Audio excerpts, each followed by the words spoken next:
현대자동차 정규, 비정규 노동자 여러분 안녕하세요. 노동자 방송 진행의 정혜림입니다. 요즘 아침 출근 때마다 뚝 떨어진 기온 탓에 코끝이 찡하시죠? 가을비 한 번에 내복 한 벌이라는 옛말처럼 가을비가 몇 차례 내린 후로 기온도 뚝뚝 떨어지고 있는데요. 일교차가 큰 요즘, 가벼운 외투를 준비해 환절기 건강관리에 주의를 더 기울여야 하겠습니다. 그럼 507회 노동자 방송 시작하겠습니다.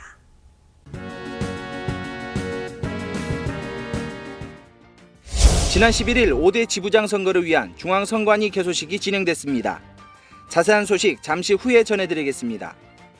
지난 16일 현대차 비정규직지에 김응효, 박현재 전 지회장이 경찰에 출두했습니다. 또 새롭게 당선된 비정규직지에 선거 소식 전해드리겠습니다. 이번 주는 정치적 이념적으로 얼룩진 한국 역사 교과서의 문제에 대해 살펴봤습니다.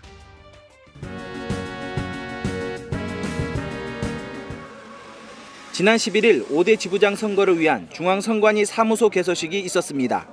이날 개소식에는 중앙선관위 30명과 전직 임원 등 100여 명이 참석한 가운데 5대 지부장 선거가 무사히 마무리될 수 있도록 고사 등 여러 가지 행사가 진행됐습니다.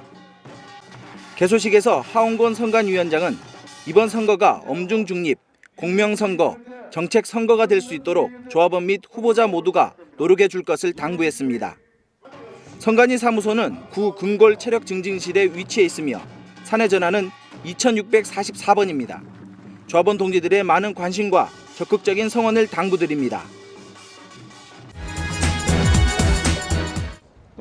지난 16일 현대자동차 비정규직지에 노조 사무실 앞에서 그동안 수배를 받아오던 김응효 조직부장과 박현재 전 지회장이 경찰에 자진 출두했습니다. 지난 7월 2차 희망버스 관련으로 경찰의 수배를 받아오다가 지도부 공백을 최소화하기 위해 조기 선거를 진행해 새로운 지회장이 선출되면서 출두하게 된 것입니다.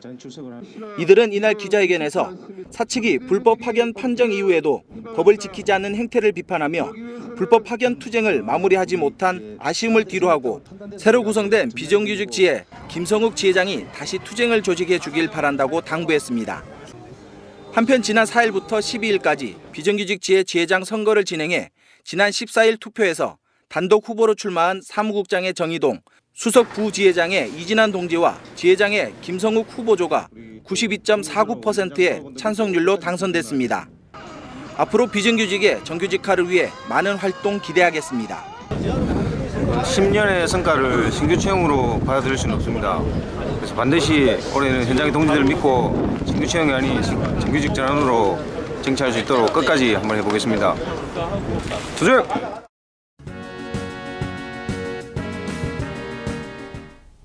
최근 검정을 통과한 우리 한국사 역사교과서 일부가 일제 식민통치를 미화하고 일제에 맞선 독립운동에 대해서는 폄하와 조롱의 대상으로 삼고 있다는 사실 믿겨지시나요? 일본 우익 언론들조차도 검정을 통과한 이 한국의 역사교과서에 대해 환영과 찬사를 보내고 있다고 합니다. 이번 시간에는 이 이상한 역사교과서의 문제점을 짚어봤습니다. 이 교과서는 뉴라이트 성향의 한국현대사학회 소속 교수 2명이 집필을 주도했습니다. 이 가운데 이명희 교수는 자신의 집필 기준을 이렇게 밝히기도 했습니다. 가능하면은 우리 그 민족사의 큰 흐름과 관련되는 주요한 팩트들을 중심으로 서술하자. 그러나 그가 주도한 교과서엔 여러 문제가 드러나고 있습니다. 네티즌들이 만드는 백과사전인 위키피디아를 그대로 베낀 대목도 자주 보입니다. 민족문제연구소의 친일인명사전에 친일파로 규정된 김성수에 대한 설명입니다. 고종 독살설에 관한 설명도 위키피디아를 그대로 베끼면서 어미만 살짝 바꿔 실었습니다. 사진 및 인용자료 출처를 살펴보면 위키피디아, 구글, 네이버, 네이트 등 인터넷 검색 사이트의 이름이 수두룩합니다. 위키피디아에 실린 내용은 관련 전문가가 아닌 아마추어가 작성한 것이 많고 내용의 확실성을 보증하지 않는다고 강조합니다. 심지어 교과서 293쪽에 이승만의 단파방송이라는 글의 출처는 네티즌들이 패러디물을 자주 올리는 사이트 DC 인사이드 갤러리입니다. 최근에 집권한 대통령에 대한 평가도 편파적이라는 지적이 있습니다. 김대중과 노무현 대통령에 대해서는 대북 유화 정책으로 북한이 핵을 개발하는 기회를 줬다. 법치 규범을 약화시켰다는 부정적인 평가를 포함했습니다. 하지만 이명박 대통령에 대해서는 안보와 경제에 모두 성공했다고 기술하고 있습니다. 그런데도 지난 8월 30일 국사편찬위원회의 검정심의를 통과했습니다. 박근혜 대통령은 신임 국사편찬위원장으로 뉴라이트 계열인 한국현대사학회의 고문 유영익 한동대 석좌 교수를 내정했습니다. 유영익 교수는 대한민국 건국 60년의 재인식이라는 저서에서 이승만이 대한민국을 건국한 것은 하느님과 밤새도록 씨름한 끝에 드디어 하나님의 축복을 받아낸 구약 성경의 유명한 인물 야곱의 이야기를 연상시키는 위협임에 틀림없다라고 써 이승만 예찬론자라는 비판을 받았습니다. 이승만 그 세종대왕하고 거의 맞먹는 그런 그 DNA를 가졌던 인물 같아요. 일제 강점기를 다룬 부분은 모두 68쪽입니다. 여기서 절반가량인 35쪽이 독립운동 부분입니다. 이승만이라는 단어는 36번 나옵니다. 반면 김구는 8번, 안창호는 본문에 단 한 번도 등장하지 않습니다. 이승만은 한국인들이 가장 존경하고 신뢰하는 지도자였다. 국민들과 더욱 친밀하게 됐고 광복 후 국민적 영웅이 될 수 있었다. 교과서로서는 이례적으로 평가가 엇갈리는 현대 정치인을 영웅으로 규정하기까지 했습니다. 반면 이승만의 과오에 대해서는 의도적인 축소가 눈에 띕니다. 교학사 교과서는 친일파 청산을 위해 만들어졌던 반민특위를 경찰이 습격한 사건에 대해서 이승만 대통령은 공산 세력의 소탕에 경찰이 필요하다는 점을 감안하여 경찰의 행동을 묵인하였다고 기술하고 있습니다. 하지만 이승만은 당시 외신인 AP통신과 인터뷰에서 자신이 반민특위 습격을 명령한 것이라고 당당하게 밝혔습니다. 이승만 대통령이 직접 국가기관을 유린하고 친일 청산을 가로막았던 행위를 이 교과서는 교묘하게 숨기고 있는 셈입니다. 흔히 말하는 친일파만 친일을 한 것이 아니라 당시 국내에 살고 있던 사람들은 너나 할 것 없이 다 부의를 협력했다. 모든 민족이 다 친일의 공범이라고 이렇게 몰아가는가 하면 지금 학계에서는 거의 폐기되다시피 한 강압서를 들고 나옵니다. 강압에 의해서 어쩔 수 없이 했다고 이렇게 얘기를 합니다. 이 교과서는 일제시대의 교통통신의 발달로 자급자족적 경제관념의 변화가 일어났으며 도시가 발달하고 성장했다고 기술합니다. 5.16 쿠데타와 박정희에 대한 재평가도 눈에 띕니다. 박정희 쿠데타 세력이 내세운 이른바 5.16 혁명공약을 자료로 제시하면서 정치인들에게 언제든지 정권을 이양하고 본연의 임무에 복귀하겠다는 조항만 임의로 삭제했습니다.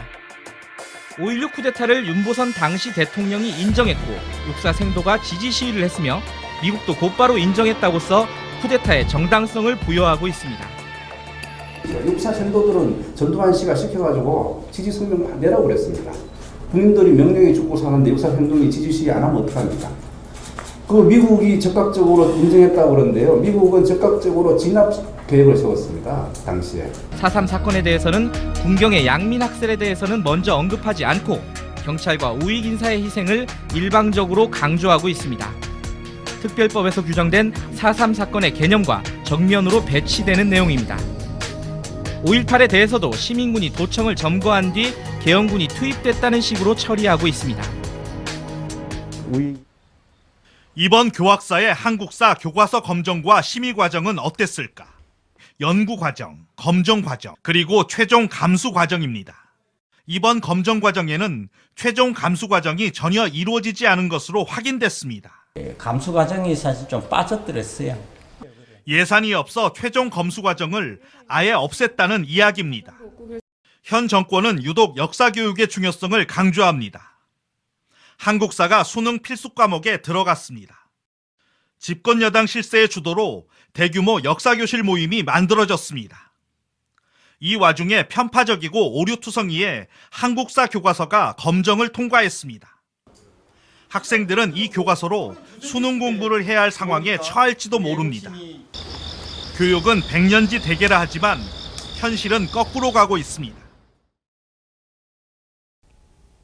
학생들은 교과서를 전문가들이 검증된 자료를 통해서 진실만을 알차게 담은 것이라고 말합니다. 하지만 가장 정확하고 사실에 기반해서 서술해야 할 역사 교과서가 검증되지 않은 인터넷 사이트를 인용해서 만들어졌다는 사실 아십니까? 또 꽤나 편향적인 시각으로 친일과 독재를 미화하고 있는데요. 교과서가 가장 정확한 자료라고 믿으면서 그대로 익히고 공부할 수밖에 없는 학생들이 잘못된 역사인식을 갖게 되는 것은 불보듯 뻔합니다. 학생들이 처음으로 접하게 될 우리 역사교과서가 정치적, 이념적으로 얼룩져 있는 외국 교과서가 되어서는 안 될 것입니다. 이번 주 노동자 방송은 여기까지입니다.